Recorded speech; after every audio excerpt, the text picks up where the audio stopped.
শুরু করেন। রবীন্দ্রনাথ ঠাকুরের 12টি উপন্যাস পড়ার জন্য আমরা একটা গল্প পড়লাম, গল্পটা কি বলেন? এক পরিবারে দুই বোন ছিল। দুই বোন, একজনের নাম ছিল রাজস্বী এবং একজনের নাম ছিল মালঞ্চ। রাজস্বী একটু এক কথার মানুষ, এই জন্য তাকে সবাই গোড়া বলে রাখতো, এবং মালঞ্চ অনেক চালাক চতুর। সে ছেলেদের পড়াতে অনেক বেশি উৎসুক, মানে সে একটু চালাক চতুর টাইপের। এই জন্য লোকজন সবাই তাকে চতুরঙ্গ বলতো। তারা ছিল যমজ বোন, এই জন্য তাদের মাঝে ঝগড়া লেগেই থাকতো। এই জন্য তারা একে অপরকে চোখের বালি মনে করতো।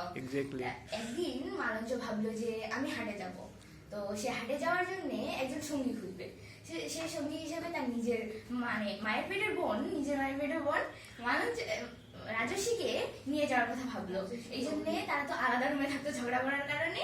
এই জন্য সে রাজস্বীর সাথে যোগাযোগ করার কথা ভাবলো। যোগাযোগ করে তারা ঘরের বাইরে এলো। ঘরের বাইরে আসার পরে মালঞ্চ তো ভাবলো আমি একটু আধুনিক টাইপের মেয়ে, এই জন্য সে গান গাইতে যাবে।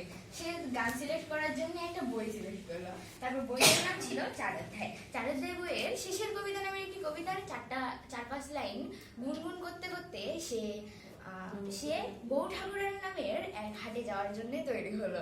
তারপর হাটটি ছিল নদীর ওপারে, এই জন্যে তারা নদীর কাছে গেল। গিয়ে মাঝিকে ডাকলো, এই মাঝি এদিকে আসো।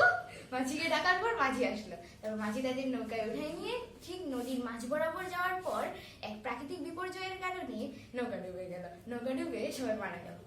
Thank you. এখানে 12টা উপন্যাস কি বলেন দেখি?